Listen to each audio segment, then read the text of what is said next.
سیدھی سیدھی بات FM تو 107۔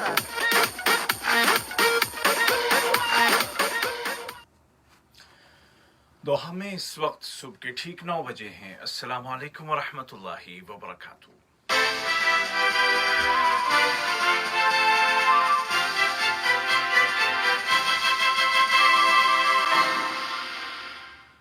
یہ اردو ریڈیو قطر FM 107 ہے۔ اب آپ عبید طاہر سے آج کا پہلا نشریہ سماعت کیجیے۔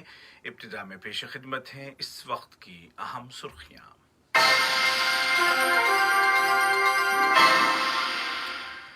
قطر میں رہنے والے سماج کے تمام طبقوں کو ایک معیاری زندگی فراہم کرنے کے لیے 2 رہائشی پروجیکٹ شروع کیے جا رہے ہیں، جن میں سے ایک فیملیز کے لیے اور دوسرا ورکرز کے لیے ہوگا۔ قطر کورونا وائرس کے ساتھ کامیابی سے نمٹ رہا ہے، جبکہ وزارت صحت نے کورونا ویکسین کے بروقت حصول کے لیے ایک اور دوا بنانے والی کمپنی کے ساتھ معاہدہ کر لیا ہے۔ کویت نے دین اسلام کو دہشت گردی کے ساتھ جوڑنے کی کوشش کو مسترد کرتے ہوئے کہا ہے کہ تمام آسمانی مذاہب کا یکساں احترام کیا جانا چاہیے۔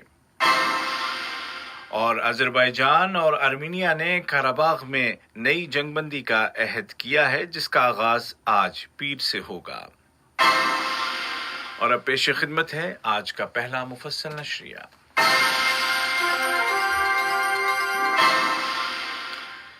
بسم اللہ الرحمن الرحیم۔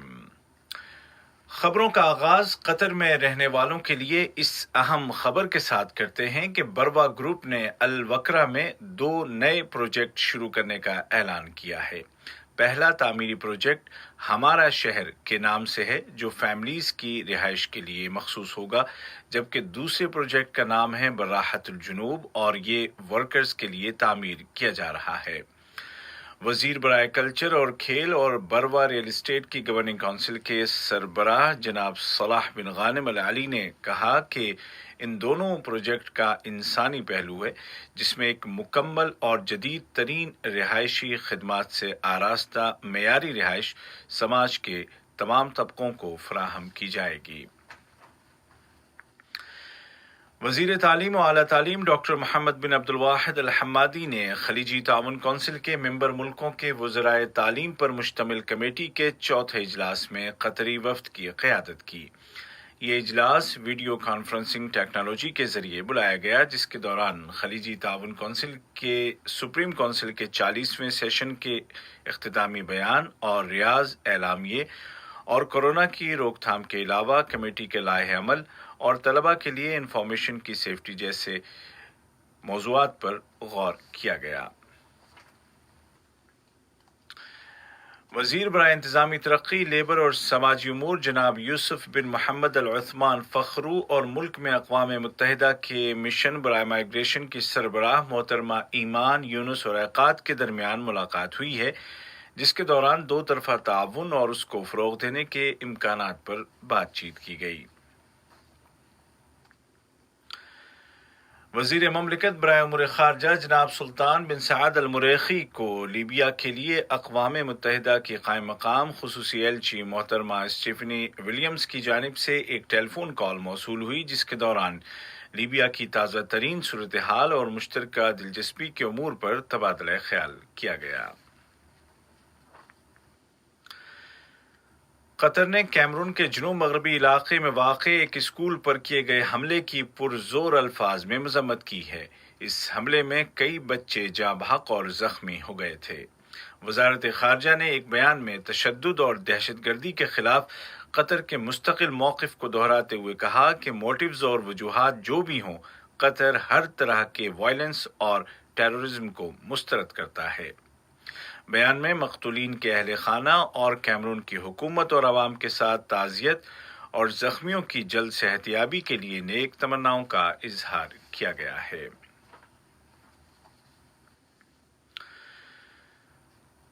قطر میں کورونا کے خلاف روز بروز کامیابیاں مل رہی ہیں اور اس وبا سے ریکور ہونے والوں کی تعداد 1,28,099 ہو گئی ہے۔ وزارت صحت نے کل کورونا کے 205 نئے کیس درج کیے ہیں جبکہ ایک شخص کی وفات کی تصدیق کی ہے۔ اس دوران کووڈ 19 کے مزید 231 کنفرمڈ پیشنٹس صحت یاب ہو گئے ہیں۔ ایک طرف جہاں ملک میں اس وائرس کو کنٹرول کرنے کے لیے تمام ضروری اقدامات کیے گئے ہیں، وہیں دوسری جانب اس کی ویکسین کے حصول کو یقینی بنانے کے لیے بھی قدم اٹھائے جا رہے ہیں۔ ہیلتھ منسٹری نے بتایا ہے کہ امریکہ کی ایک اور دوا بنانے والی کمپنی موڈرنا کے ساتھ بھی معاہدے پر دستخط کیے گئے ہیں تاکہ ویکسین کو منظوری ملتے ہی اس کو حاصل کیا جا سکے۔ دریں اثنا سرکاری اداروں نے ملک میں نافذ احتیاطی تدابیر پر عمل درآمد کرتے ہوئے ہیلتھ کوارنٹین کی شرطوں کی خلاف ورزی کرنے والے 4 افراد کو حراست میں لے لیا ہے جنہوں نے انڈرٹیکنگ میں درج شرطوں کی وائلیشن کی تھی اور اب ان سے قانونی پوچھ گچھ کی جائے گی۔ قطر عالمی سطح پر بھی اس وائرس کا مقابلہ کرنے کے لیے ملکوں اور اداروں کو امداد فراہم کر رہا ہے اور اس ضمن میں قطر چیریٹی نے جمہوریہ بولیویا کو طبی امداد فراہم کی ہے۔ بولیویا کے اہلکاروں نے قطر کے انسانی موقف کو سراہا ہے۔ ادھر دنیا بھر میں کورونا کے نئے مریضوں کی تعداد میں ریکارڈ اضافہ دیکھا جا رہا ہے، بالخصوص یورپ میں جہاں اسپین نے ملک میں ہیلتھ ایمرجنسی لگانے کا اعلان کیا ہے اور عام کرفیو لگا دیا ہے۔ اسی طرح اٹلی نے بھی بیماری کی دوسری لہر پر کنٹرول کے لیے پابندیوں کو سخت کرنے کا فیصلہ کیا ہے۔ اس دوران میں اس بیماری سے متاثر ہونے والے افراد کی مجموعی تعداد 42.6 ملین سے زیادہ ہو گئی ہے۔ یہ خبریں آپ اردو ریڈیو قطر FM 107 سے سن رہے ہیں۔ فرانس کے صدر ایمانوئل میکرون کے اسلام مخالف بیانات کے بعد ان پر شدید تنقید ہو رہی ہے اور دنیا کے کئی ملکوں میں مسلمانوں نے فرانس کے بائیکاٹ کا مطالبہ کیا ہے، جبکہ پیرس نے اپیل کی ہے کہ فرانس کے پروڈکٹس کا بائیکاٹ نہ کیا جائے۔ کویت کے وزیر خارجہ شیخ احمد ناصر الصباح نے کویت میں فرانس کی خاتون سفیر کے ساتھ ایک ملاقات کے دوران زور دے کر کہا کہ کویت ایسی ہر پالیسی کو مسترد کرتا ہے جس میں اسلام کی رواداری کو دہشت گردی کے ساتھ جوڑا جائے اور شریعت اسلامیہ کی توہین کی جائے۔ انہوں نے کہا کہ رواداری کو عام کرنے اور تمام آسمانی مذاہب اور انبیاء کرام کی توہین کو روکنے کی ضرورت ہے۔ ادھر مراکش نے بھی دین اسلام اور ہمارے نبی محمد صلی اللہ علیہ وسلم کی شان میں گستاخی آمیز کارٹون کی اشاعت کی پرزور الفاظ میں مذمت کی ہے۔ مراکش کی وزارت خارجہ نے ایک بیان میں کہا کہ مراکش اس طرح کی حرکتوں کی مذمت کرتا ہے جن سے ان کے کرنے والوں کی کم عقلی ظاہر ہوتی ہے۔ بیان میں مزید کہا گیا ہے کہ فرد کی آزادی وہاں ختم ہو جاتی ہے جہاں سے دوسروں کی آزادی اور ان کے عقائد شروع ہوتے ہیں۔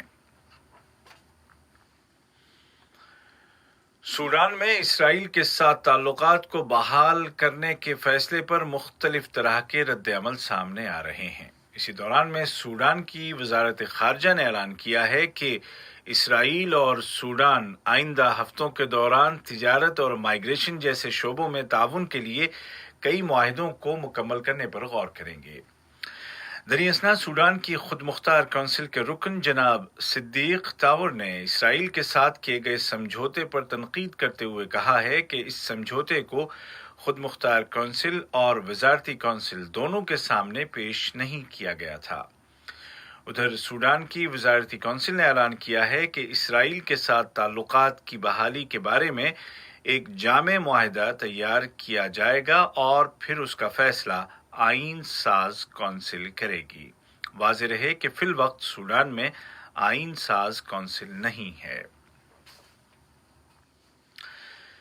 عراق میں سیاسی اور خراب اقتصادی صورتحال کے خلاف شروع ہونے والے احتجاجی مظاہروں کا پہلا سال مکمل ہونے کے موقع پر مظاہرین کو منتشر کرنے کے لیے سیکورٹی فورسز نے پانی کی تیز دھاروں اور آنسو گیس کے گولوں کا استعمال کیا تاکہ مظاہرین پل پر لگائی گئی ان رکاوٹوں کو پار نہ کر سکیں جن کے بعد دارالحکومت بغداد میں واقع سرکاری عمارتیں شروع ہوتی ہیں۔ وزارت داخلہ کے ترجمان سعد مان نے کہا کہ مظاہرین میں بعض پلانٹڈ افراد بھی تھے جنہوں نے زبردستی تفتیشی چوکیوں کو پار کرنے کی کوشش کی، جس کے نتیجے میں متعدد پولیس اہلکار زخمی ہو گئے۔ آرمینیا اور آذربائیجان کے درمیان متنازع ریاست قرباغ میں تقریباً 1 ماہ سے جاری لڑائی کو روکنے کے لیے امریکہ کے دارالحکومت واشنگٹن میں 2 دنوں تک ہونے والے مذاکرات کے بعد انسانی بنیادوں پر آج سے عبوری فائر بندی پر عمل درآمد شروع کرنے کا عہد کیا گیا ہے۔ آذربائیجان کی پارلیمنٹ کے ایک رکن جیہون معلم نے کہا ہے کہ جب تک آرمینیا اس کے زیر قبضہ علاقوں سے نکل نہیں جاتا، آذربائیجان دائمی جنگ بندی قبول نہیں کرے گا۔ اور امریکی صدر ڈونلڈ ٹرمپ نے فلوریڈا میں اپنا ووٹ کاسٹ کیا، جس کے بعد انہوں نے 3 ریاستوں میں الیکشن کیمپین میں حصہ لیا۔ نیو یارک میں لگاتار دوسرے دن بھی ارلی ووٹنگ جاری ہے اور لوگ بڑی تعداد میں آ رہے ہیں۔ دریں اثنا امریکہ کے نائب صدر مائک پینس کے آفس ڈائریکٹر کووڈ-19 کا شکار ہو گئے ہیں، جبکہ ڈیموکریٹ صدارتی امیدوار جو بائیڈن نے صدر ٹرمپ پر الزام لگایا ہے کہ انہوں نے کورونا وائرس کے خلاف لڑائی میں گھٹنے ٹیک دیے ہیں۔ آج کا پہلا نیوز بلیٹن ختم ہونے سے قبل اس وقت کی اہم سرخیاں ایک مرتبہ پھر سن لیجیے۔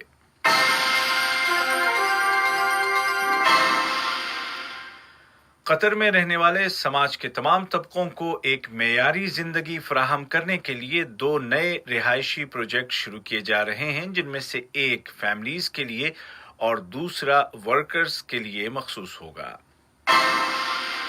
قطر کورونا کے ساتھ کامیابی سے نمٹ رہا ہے، جبکہ وزارت صحت نے کورونا ویکسین کے بروقت حصول کے لیے ایک اور دوا ساز امریکی کمپنی کے ساتھ معاہدہ کیا ہے۔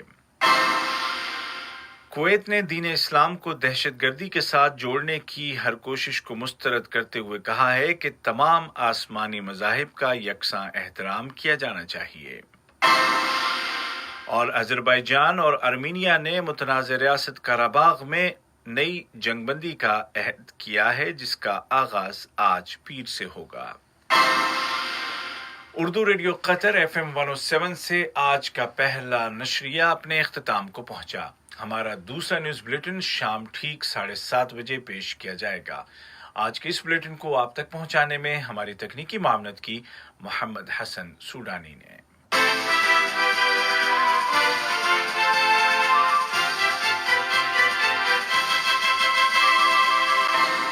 ہماری